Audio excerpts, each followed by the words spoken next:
On March 4th, 1983, the first episode of At Ease aired on ABC television, and someone pressed record on the VHS recorder.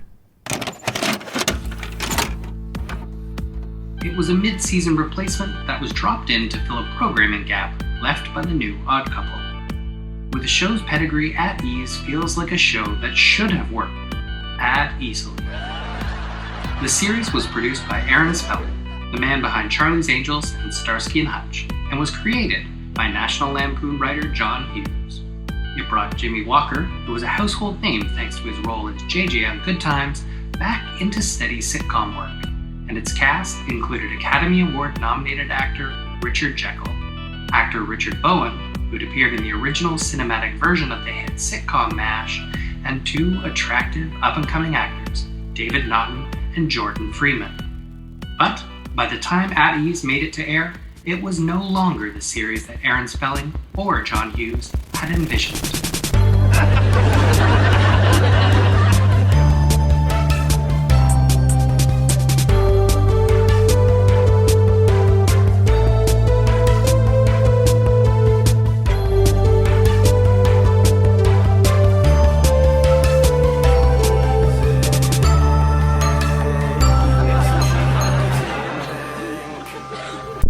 Welcome to Pretty and Podcast. In this episode, I'll be discussing At Ease, the short-lived television series that ran from Friday, March 4th until June 10th of 1983, for 14 episodes.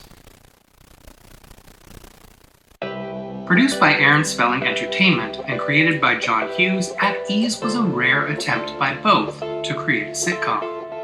At Ease followed the exploits of the men stationed at the 5033rd Personnel Actions Command, Company J, at Camp Tar Creek in Texas. Company J was an army outfit of computer techs and the money-making mischief they got into under the noses of their commanding officers. Episodes of At Ease have not made their way to DVD or streaming services, but can be found pretty easily on YouTube. You don't need to have seen the series to listen to this, but the episodes The Tar Creek Chronicles and Murder on the Tar Creek Express are more than enough to go on. I've included a link to the YouTube playlist at prettyandpodcast.com.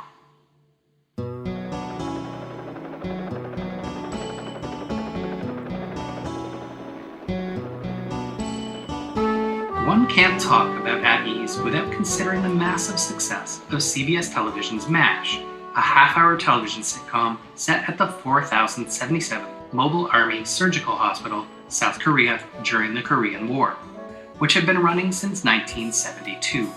For 8 of its 10 seasons, MASH ranked in the top 10 in the Nielsen ratings. By the 1981-1982 season, its 10th, it was no secret that series star Alan Alda, who played Hawkeye, wanted the show's next season to be its last. With MASH's long-standing popularity, producers at other networks were looking to fill the gap that the show would leave behind.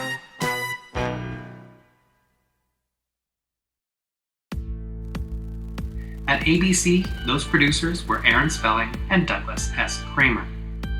Spelling, along with Kramer, had already produced hit series like The Love Boat, Charlie's Angels, and Fantasy Island, just to name a few. But despite Spelling's many successful series dramas, the sitcom had eluded him.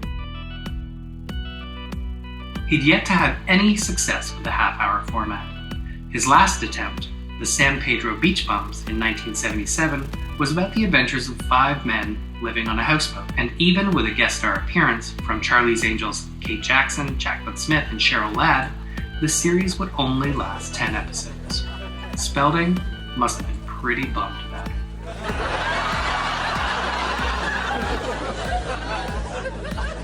Writer John Hughes, on the other hand, had yet to make his mark.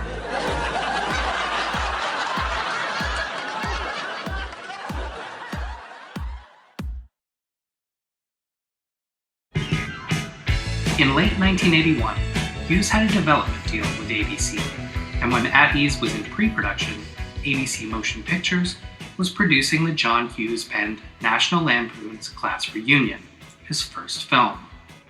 Hughes had built a solid reputation with the studio in part due to unconfirmed script doctoring of other series for the network, and for the short-lived 1979 television series and Animal House spin-off Delta House.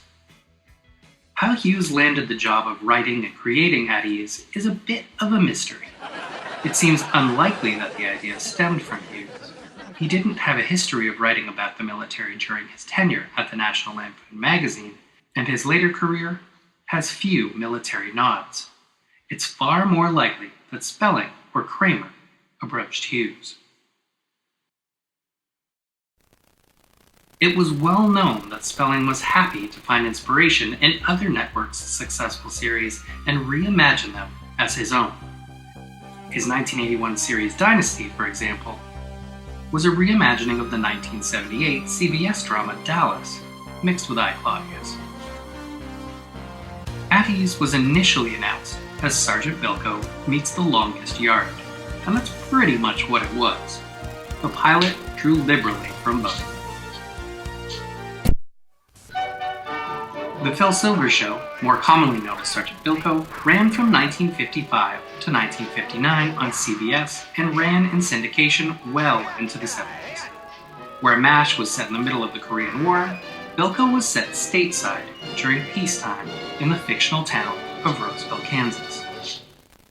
To pay homage to Bilko, At Ease's producers went as far as casting Roger Bowman to play Colonel C. Clapp, a character remarkably similar in demeanor and appearance to Sergeant Bilko.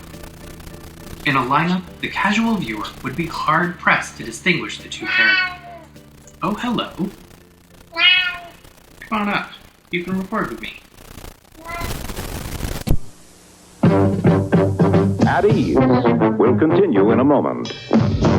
When you're shopping for tile, paint, or wallpaper, you don't have to go everywhere to see everything. Just come to Color Tile. Because nobody has Color Tile's incredible selection.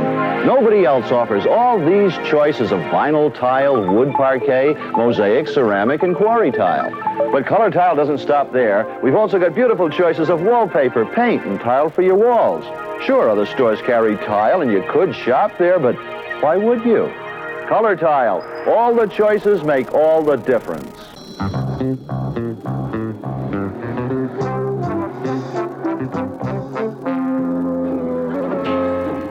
In a lineup, the casual viewer would be hard-pressed to distinguish the two characters.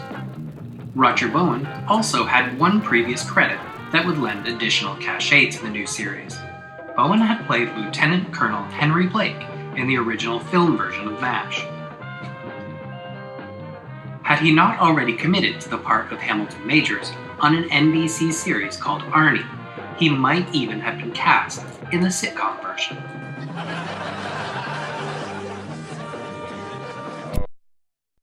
Bowen also had the rare experience of having previously worked with producers Aaron Spelling and Doug Kramer in one of Spelling's earliest attempts at a sitcom, Where's the Fire, in 1975. That series quickly burned out and aired only a single episode before it was canceled.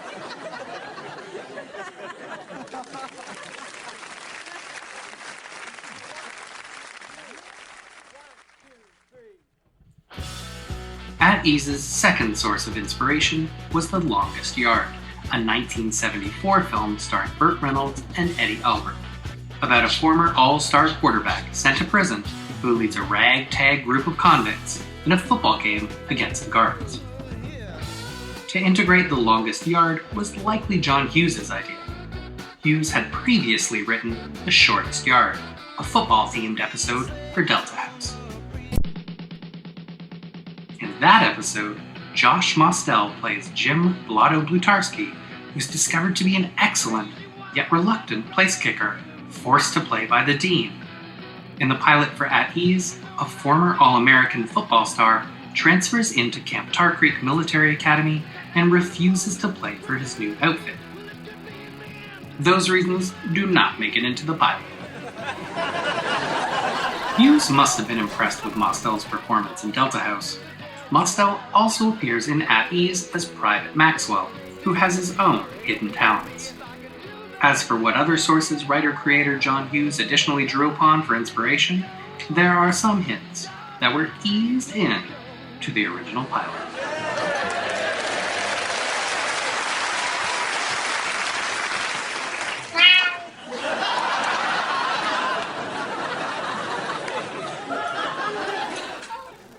couple of scenes, there is signage that identifies unseen officers in the unit.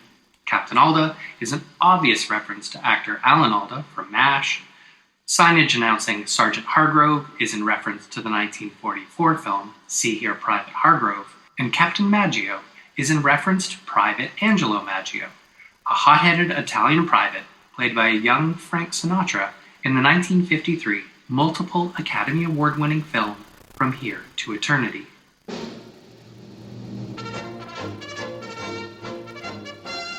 Set in Hawaii, 1941, in the months before the attack on Pearl Harbor, From Here to Eternity took home Best Picture, Best Director, Adapted Screenplay, Best Supporting Actress, and Best Supporting Actor for Sinatra. Sinatra's character seems to have been the template for Jimmy Walker's character, Private First Class Val Valentine, described as the leader of a group of Army gold bricks who organizes athletes on the base.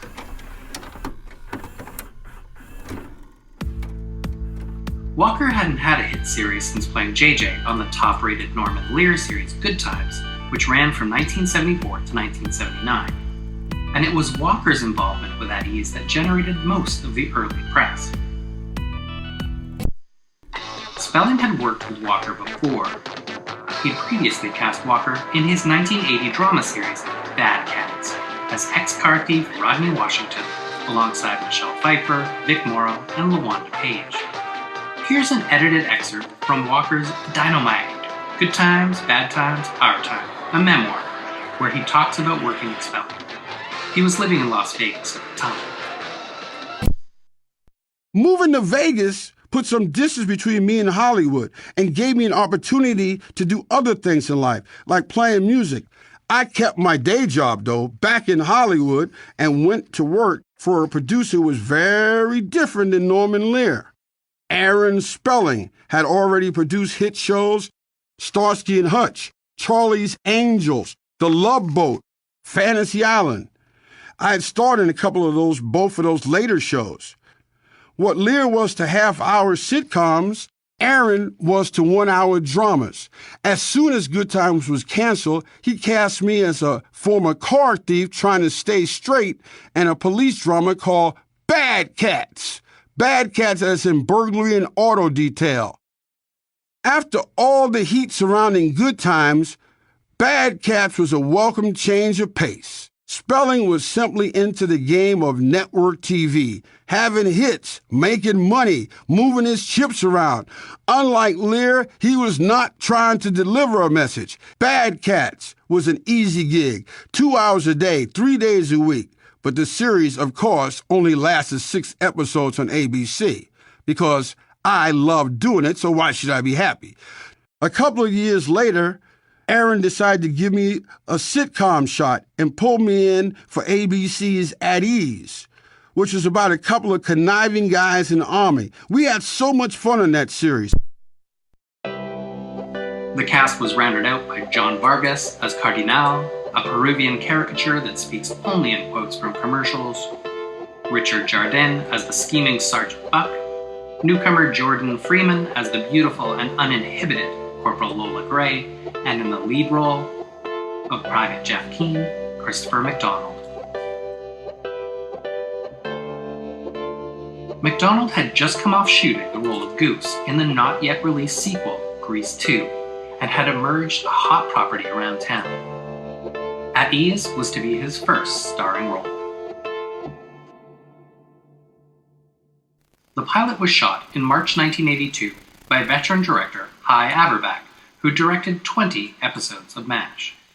Camp Tar Creek was a stand-in for the Army's West Point Academy, whose football team, the Black Knights, is well known for their rivalry with the Navy team, the Midshipmen. Colonel Clapp excitedly anticipates the arrival of Private Jeff Keane, a former All-American football star, and Clapp lays some heavy exposition on the audience, outlining a plan to build a team around Keane that will defeat Navy. Good news, Ridley. Keane is here. Wonderful, sir. Keane, sir? A little surprise for you, Rid.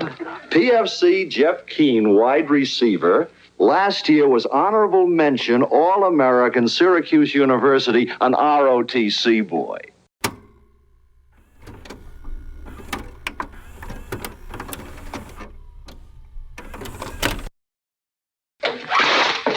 I want a football team out there, Ridley. It's been a secret dream of mine for years. Frankly, sir, when it comes to the Army, I don't think football means doodly.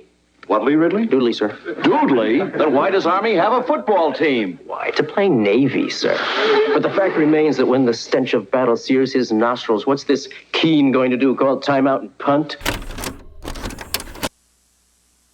In Clapp's outer office, we meet the beautiful Corporal Lola Gray, Keene's love interest, who greets Keene for the first time with a seductive kiss. Yeah. Wonderful. Lovely. Fantastic. Absolutely wonderful. Outstanding. Can't wait. Hi. I'm Corporal Lola Gray. You must be Private Keene? Oh, wow. What a nice idea. In most armies, they just salute. Sooner or later, we would have done that anyhow. I just wanted to save time. Oh, good. Good. You want to save some more? Gray, as soon as Keene arrives, send him in. Corporal Gray is a schoolboy fantasy of a woman, straight out of the National Lampoon's topless photo funnies column. Lola Gray, however, gets to keep her clothes on for network television.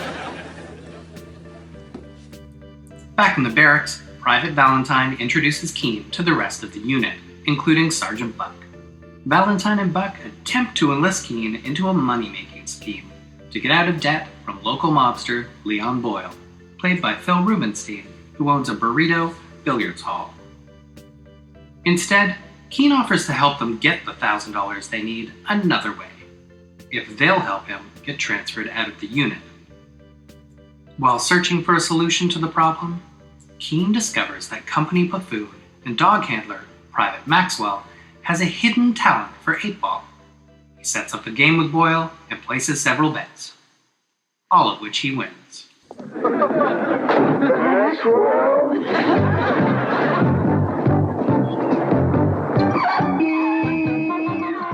The pilot shows John Hughes attempting to apply his National Lampoon writing style to the series and integrate the sight gags and slapstick pratfalls that worked so well for National Lampoon's Animal House in 1978.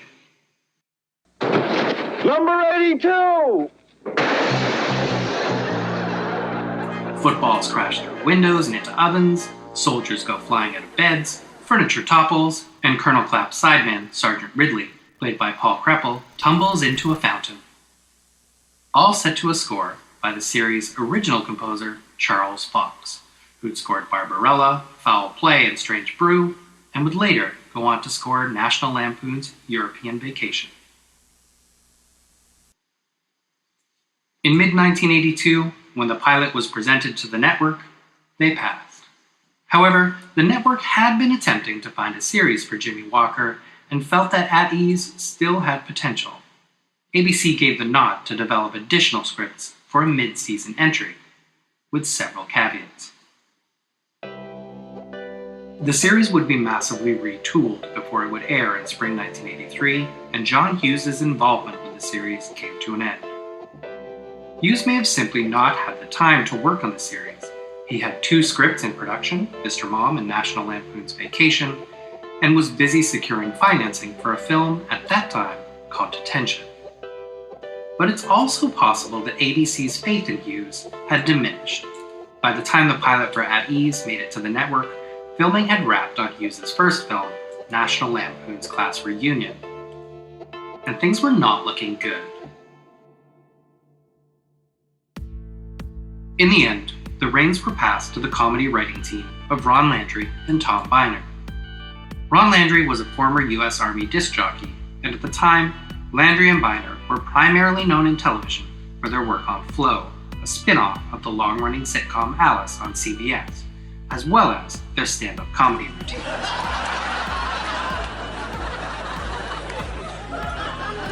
With the network stepping in and new writers involved, Camp Tarkry would no longer focus on athletics. Instead, they'd turn their attention to computers, at least in theory. Home computers and video game consoles were flooding the market, and commercials for both were running in primetime slots. Now you can bring the arcade experience home. Introducing ColecoVision, the most advanced video game system you can buy. It plays more games than any other system because your vision is our vision. ColecoVision.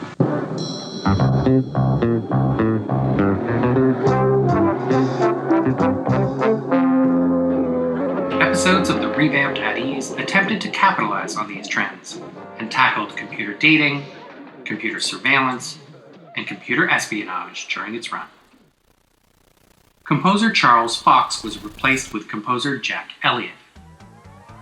Elliott had written some iconic themes for Charlie's Angels and Barney Miller, which he co-wrote with Alan Ferguson, along with the themes for McHale's Navy,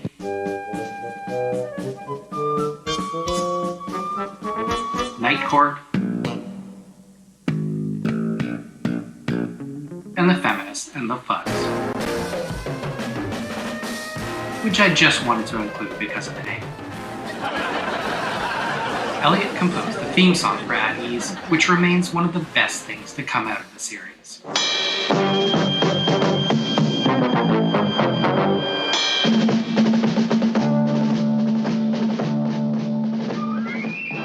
New characters were written, and actors Phil Rubenstein, Ray Giardine, Paul Cripple, and Christopher McDonald were let go. In retrospect, McDonald's departure was the most unfortunate. Today, Christopher McDonald is a well-known character actor with recurring or starring roles in series like The Good Wife, Boardwalk Empire, and Harry's Law, and memorable appearances in films such as Happy Gilmore and Flubber. At Ease was to be his breakout starring role. In 2001, he spoke to Will Harris at the AV Club briefly about At Ease. He said, "It was right after I did Grease 2. It was pilot season, and I was up for and then got this series. It was great. I was playing a football star, and I had been a football player, if not a huge star, in college. And he was right out of West Point. And they wanted him to play really badly for this team so that they would beat the other team, that kind of thing.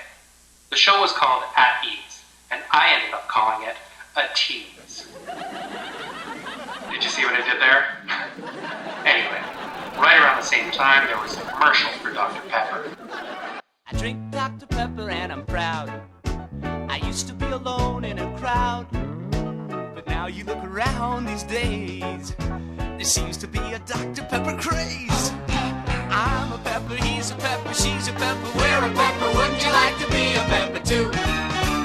I'm a pepper, he's a pepper, she's a pepper, we're a pepper, wouldn't you like to be a pepper too? Be a pepper, drink Dr. Pepper, come on! Be a pepper, drink Dr. Pepper, all right. Be a pepper, drink Dr. Pepper, be a pepper, drink. At Ease, brought to you by Safeguard.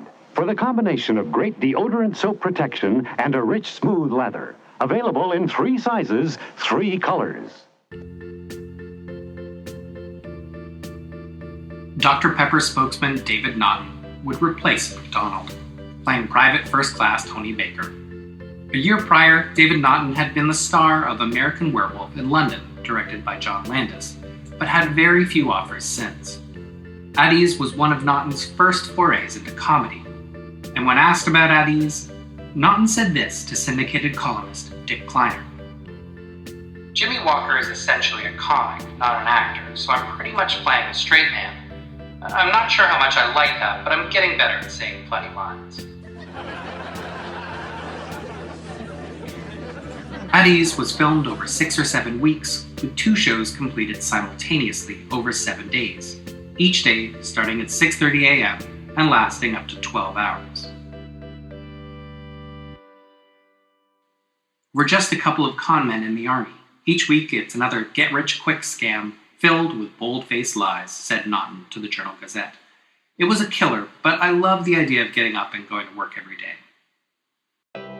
Rounding out the new cast was veteran actor Richard Jekyll. Jekyll had made his first film appearance in Guadalcanal Diary in 1943, when he was pulled out of a mailroom at 20th Century Fox to play a U.S. Marine, and followed that up with actual military service in the United States Merchant Marines from 1944 to 1949. Upon his return, Jekyll would appear in the John Wayne films Battleground and Sands of Iwo Jima, and The Dirty Dozen, eventually culminating in an Academy Award-nominated performance for Best Supporting Actor in 1971's Sometimes a Great Notion.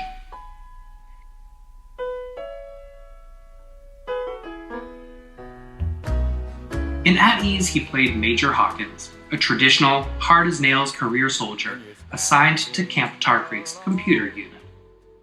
When Jekyll was asked about his role by Associated Press columnist Jerry Busk, he said this: "It's a story of the peacetime army. The enlisted men are trying to con the officers and make them look like fools, which is the way it should be. Major Hawkins is spit and polish and has a chest full of medals. He's the straight man. He gets himself into situations which, because of their absurdity, become comical. He's the foil. He's bested more often than not, but he has to win once in a while, or he wouldn't be much of a threat." Jekyll had been looking to do comedy for at least a decade, to do something different from his previous film work. "It's something I've never done," he said, though some of the films seemed that way.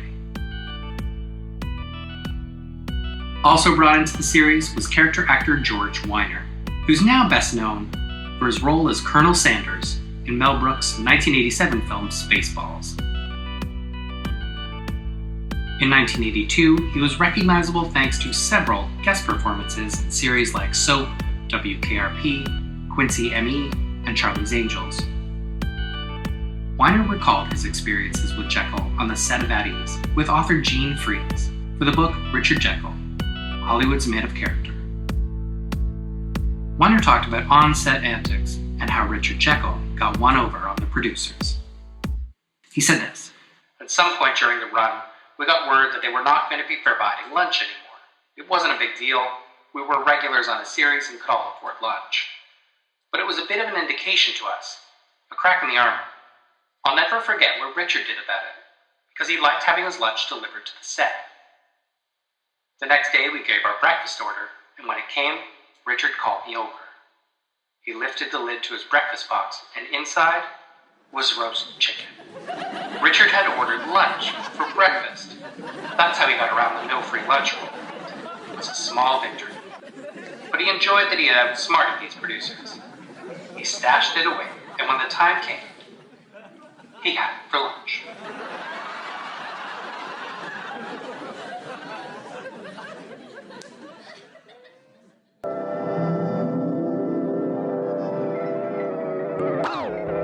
As the premiere date of March 4th grew closer, the cast seemed hesitant about the potential success of the series. Roger Bowen, in an interview with the Detroit Free Press, was somewhat tepid when talking about At Ease, the role of Colonel Platt, and the quality of the show's writing. He said, "You can do so much more when you have the words. Producers assume an actor was funny once in a certain kind of character, so they'll hire him and he'll be just as funny in another show. They forget that what they remember is a well-written part. I've never been any good at predicting the public. We've got a decent concept and a good cast. David Naughton and Jimmy Walker are both very attractive. I don't think the show is really gelled yet, but we've got something extra going for us. Our executive producer is Aaron Spelling. ABC isn't about to dump a show by Aaron Spelling without giving it a good chance." Yet, 1 week before the series aired, ABC pulled the opening episode at the last minute, swapping the premiere episode, Chariots of Fire, with an episode called Tank Full of Dollars, too late for columnists to write an advance review. That's usually a bad omen, noted critic Betty Lou Pearson at the time. Friday, the USFL hits prime time. Check listings for game in your area. And they're making commercials at Camp Tar Creek. What Friday for, guys? At Ease. When the episode premiered on Friday, March 4th at 8:30 p.m., the series, in military terms, tanked. Reviews were unkind, though Richard Jekyll's performance seems to have been spared almost singularly. Cleveland's Plain Dealer said that Jekyll stole the premiere as a super macho major who imagines he's still in a commando outfit rather than one dedicated to computer technology. Other reviewers, like David Handler, writing for the Del Rio News Herald, saw At Ease as a failure of TV's second generation of creators. Handler felt that as the first generation who grew up with television started to produce television series of their own, they were merely recycling ideas with very little depth. He felt that At Ease was an astonishingly childish and witless rehash of the Phil Silvers Show. The kind of show, Handler said, where every time someone opens a door, 4 people try to squeeze through it at once. Nobody has anything to do, the sun's always out, and the food doesn't look half bad. And you should see the rec room. Stylish rattan furniture, 25-inch color TV, even a video cassette recorder. Walker is unconvincingly and curiously subdued as Valentine, the idea man. Babyface Naughton is bland and hard to buy as Baker, frontman. There's no chemistry between them.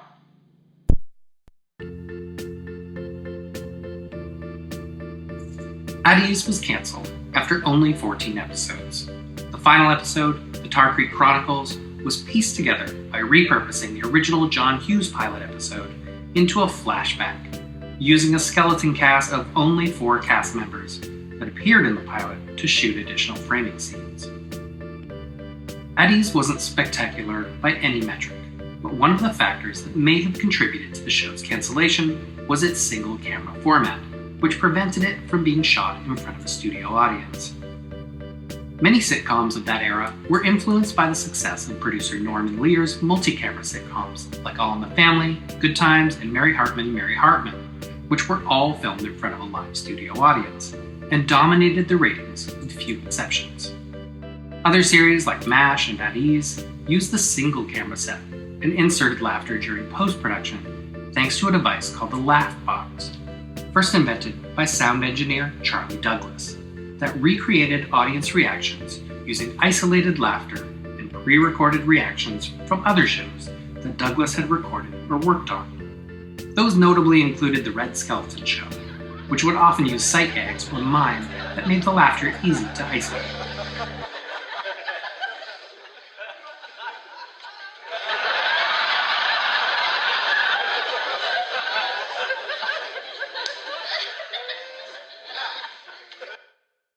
A major downside of the single-camera format was getting actors to leave room for audience reactions, having to unnaturally pause at the end of punchlines, and depended on companies like Douglas's Northridge Electronics or its only true competitor, Carol Pratt's Sound One, to create a mix with appropriate audience reactions. The format didn't bother actor David Naughton, though. He said at the time that the crew was our audience, since we didn't have a live audience while we were shooting, and if we could make those guys who have seen it all crack up, we might just last 5 years. Actor Jimmy Walker, however, who had a history as a stand-up comic and worked with the studio audience on Norman Lear's Good Times, was less impressed with the format. Without an audience, he felt that there was no way to tell if a joke worked. In 2006, he gave an interview to the Australian program Where Are They Now?, where he said this. Nowadays, when sitcoms are done, there's no live audience hardly on any of them because people are not actually laughing, see? So the writers go, well, we know what's funny. They don't get it. We're kicking the audience out. No. We should be kicking the writers out and bringing in funnier writers so that people will laugh. After the cancellation of At Ease, Aaron Spelling wouldn't attempt another sitcom until 1994, with Mad Men of the People, starring Dabney Coleman, which ended after only 1 season. It holds the distinction of being one of the highest-rated shows ever to be canceled. Later in Spelling's career, and somewhat ironically, John Hughes was cited as an influence on Aaron Spelling's later series, Beverly Hills 90210. Somewhat ironically, in working with Spelling, Hughes would have heard an oft-repeated mantra of Spelling's that stuck with him for the rest of his career. Give the people what they want.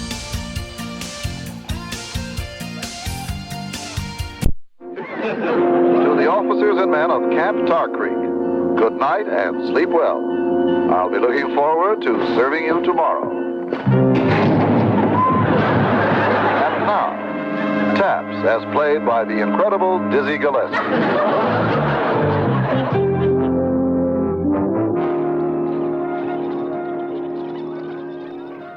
Pretty in Podcast was written and produced by 517. For more images, information, and sources, see prettyinpodcast.com and scroll back to revisit previous episodes. I occasionally go back and update the pages with new information, so there may be something you've missed. For a time, I considered doing a follow-up episode on the laugh track, but to do it justice, I'd have needed far more time and access to audio that my primary research didn't easily find. Laugh tracks are currently out of fashion. It's believed that the inclusion better reproduces the feeling of being in an audience. So I added some terrible jokes and a laugh track to this episode instead. Laugh tracks have a long history that dates back to the earliest days of radio. The earliest example of a laugh track is the record known as the OK Laughing Record from 1922. I put that recording at the very end of this episode for you to enjoy. Next time on Pretty in Podcast, I'll take a look at National Lampoon's Vacation, the 1983 film directed by Harold Ramis. I've been looking forward to this one. Here's the trailer.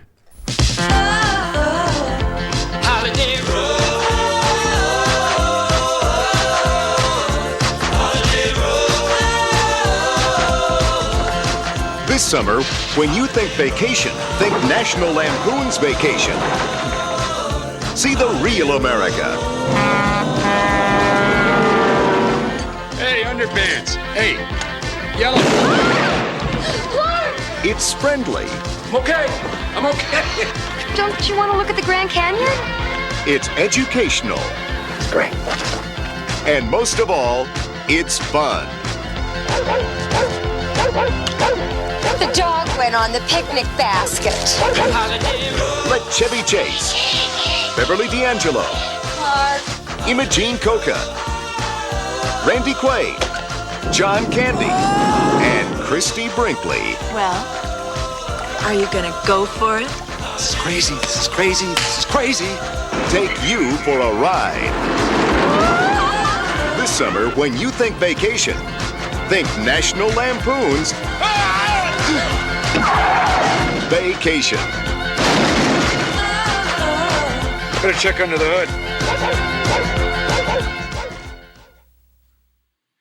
Pretty in Podcast was recorded live in front of a cat.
Oh,